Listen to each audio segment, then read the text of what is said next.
Hello friends, I recently saw a car with a fire under the hood.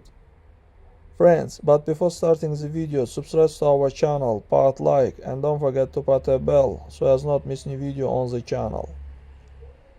The reason was that the owner wanted to clean the injectors. The mechanics took them apart, cleaned them and started putting them back. One injector was installed poorly and started leaking fuel. Then there was a fire under the hood. Friends, in general, whenever you have a fluid, oil, or fuel leak, it needs to be fixed immediately.